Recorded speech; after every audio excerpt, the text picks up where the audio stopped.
सारी चिंता उसके ऊपर दो, क्योंकि उसको आपका ध्यान है। ध्यान नहीं होता तो बलपूर्वक नीचे नहीं उतरता हो।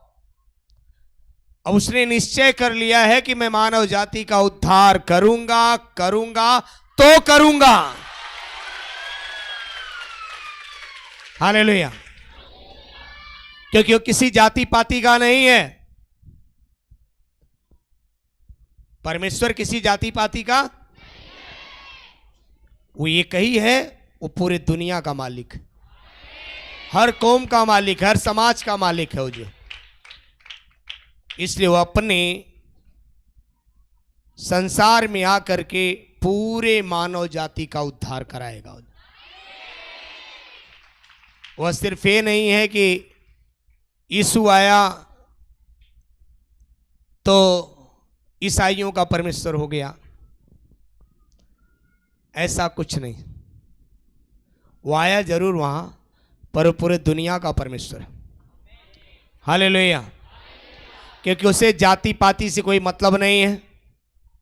आप कौन से कौम के हो, कौन से जाति को, कौन से धर्म के हो, उससे कोई मतलब नहीं। उसको ये मालूम है तुम मेरे बेटे और बेटियां हो और तुम मेरे पास आए हो, मैं तुम्हें जीवन दूंगा जो। हालेलुया। बाकी कोई धर्म कर्म से उसे कुछ लेना ही देना नहीं है। हालेलुया। वह धर्म बनाने नहीं आया, वह जीवन देने आया है। क्या देने आया है?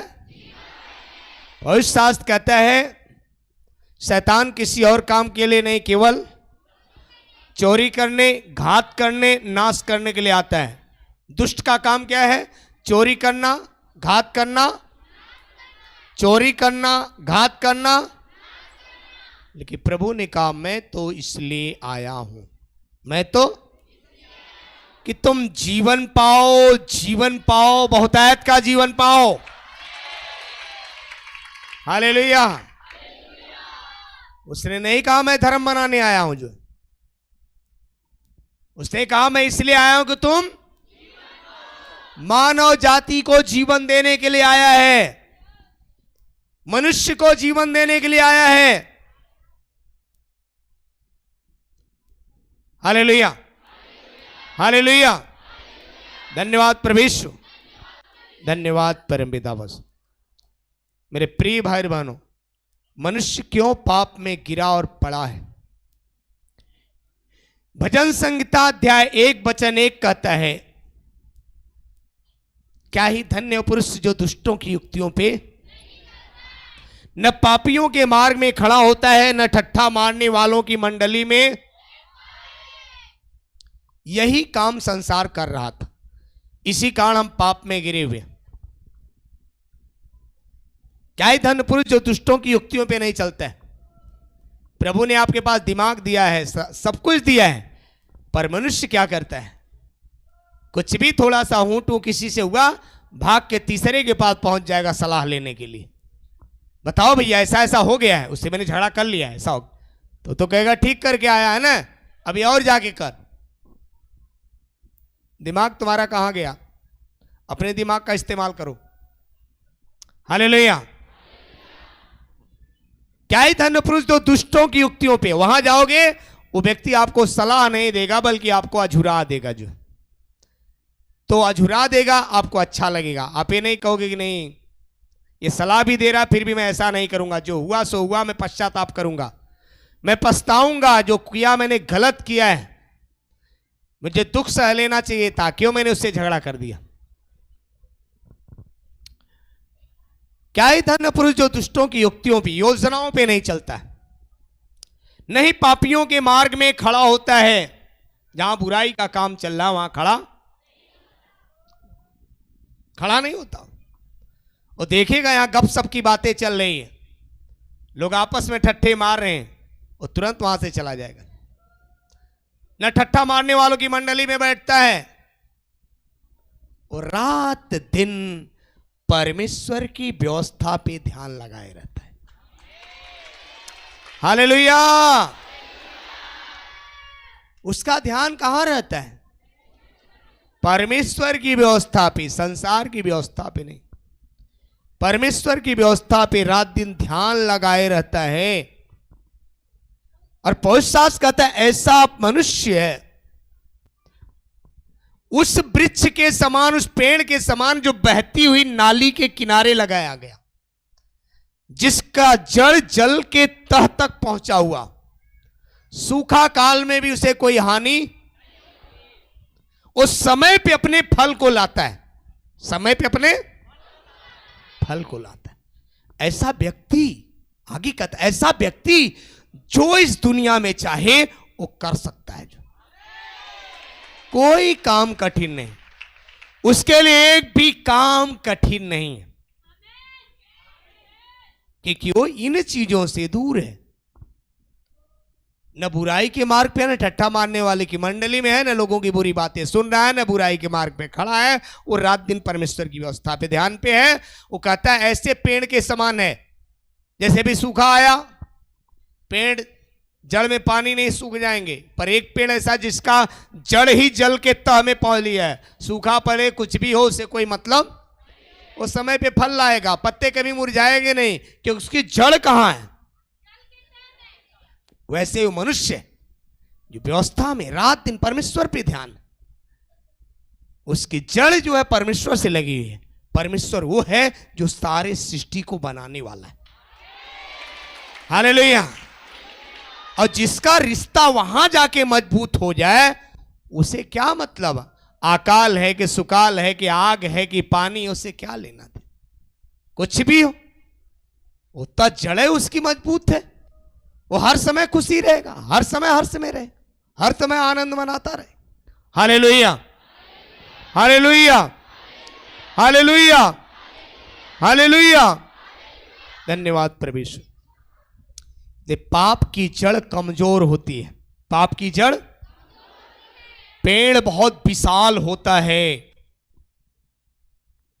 पेड़ इतना विशाल होता है कि देख के आप डर जाओगे और कहोगे कभी खत्म भी नहीं हो सकता है, पेड़ कभी सूखेगा भी नहीं। जो उसकी इतनी टहनियां फैली होती, जो इतना विशाल, पर कुछ ही दिन के बाद उस मार्ग से अगर कोई जाए तो पता चला वहां है भी नहीं, वो है ही नहीं, चारों तरफ ताकेगा, इतना विशाल था।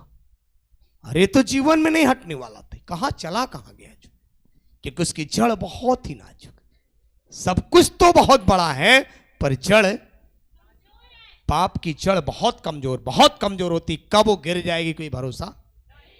ऊपर तना बहुत विशाल होता है। Hallelujah, hallelujah, hallelujah, hallelujah. धन्यवाद परमेश्वर, धन्यवाद परमपिता परमेश्वर। मेरे प्रिय भाई बहनों, इसलिए हमेशा बुराई से दूर भागो, भलाई में लग जाओ, आत्मिक जीवन जियो, लोगों को सताना बंद करो, बल्कि लोगों से प्रेम करो, हर मनुष्यों से, क्योंकि पवित्र शास्त्र कहता है संसार तुम्हारे भाई और बहन है। किसी के लिए कोई अलग जाति हो सकती है, किसी के लिए कोई अलग धर्म हो सकता है, पर हमारे लिए संपूर्ण मानव जाति हमारे लिए भाई और बहन है, पूरी मानव जाति। क्योंकि पवित्र शास्त्र कहता है कि तुम एक ही जड़ के मूल हो, एक ही, उसी जड़ से सबके सब उत्पन्न है। फिर वहां से अलग कहां से हो गए हम, जो कि हम उनको जाति पात में भेदभाव में बांट करके और लोगों को झगड़ा लगा दे। जो कभी भी ऐसा मत सोचो। सिर्फ एक चीज इंसानियत है कि मनुष्य मनुष्य से प्रेम करे, मनुष्य मनुष्य से उसके समय पे हमेशा दुख सुख में खड़ा रहे। परमेश्वर यही चाहता है, और उसे कुछ भी नहीं चाहिए, कुछ भी नहीं चाहिए। एक ही चीज उसे चाहिए, प्रेम। क्या चाहिए? प्रेम चाहिए। और उन्होंने यहां तक कह दिया कि तुम अपने दुश्मनों से भी प्रेम करो। किसी के पाप को खोलो नहीं, बल्कि पाप को ढांप दो, क्योंकि उससे बड़े पापी तुम हो, उससे बड़े पापी तुम तो एक का सिर्फ इतना ही कर रहे हो ना, और जब ऊपर वाला करेगा तो तुम्हारा पूरा अंडरवियर तक उतार के रख देगा। जो तुम तो बहुत करोगे, उसका चेहरा दिखा सकते हो। ध्यान देना, बस इतना ही कर सकते हो, किसी का चेहरा दिखा सकते हो। वही है। कौन है? अरे उसका चेहरा देख लो, वही है। ये बुराई करते हुए पकड़ा गया था या पकड़ी गई थी, ये है। चेहरा दिखा सकते हो, बस इतना ही कर सकते हो, इससे अधिक नहीं। पर ऊपर वाला आपसे इतना क्रोधित होगा ना कि आपका पूरा कपड़े उतार करके नंगा रोड पे दिखाएगा। जो तुम 5 लोगों को दिखाओगे, उस संसार को आपका नंगा तन दिखा देगा। जो उस दिन समझ में आ जाएगा कि बुराई क्या चीज होती है, किसी का बात इधर से उधर करना क्या चीज होती है, इधर सुना इस कान को उस कान में जाके आग लगा दिया क्या चीज होती है। ध्यान देना, जहां सुनो वहीं ढांप दो, बात खत्म। सुन लिया ना दीदी, आपने मुझसे कह दिया, अब आप भी किसी से मत कहना, बात वहीं पे खत्म करो। कोई अच्छी बात हो तो बात करो, ये सब क्या बातें। उसकी बेटी भाग गई, उसका बेटा भाग गया, उसका ये हो गया, उसका वो हो गया, उसके पास चोरी का लड़का है, फलाने है ढकाने, सब लेके क्या करेंगे भाई, हमें क्या करना उससे। लेकिन शैतान इन बातों पे इंटरेस्ट देता है। आज मैं जो बात कर रहा हूं कान खोल के सुन लेना, इस बात पे शैतान इंटरेस्ट देता है। बड़ा आनंद आता है, सुनने में आनंद आता है। फिर आदमी एक से जाके दूसरे से कहता, वो भी आनंद आता है, दूसरा तीसरे से कहता। ये आनंद आपके जड़ को खराब कर देगा। कल आपकी बेटी भग सकती है, पोती भग सकती है, क्या करोगे। तुम तो काने से सुने हो, आंख से लेके झेलो, आंख से लेके।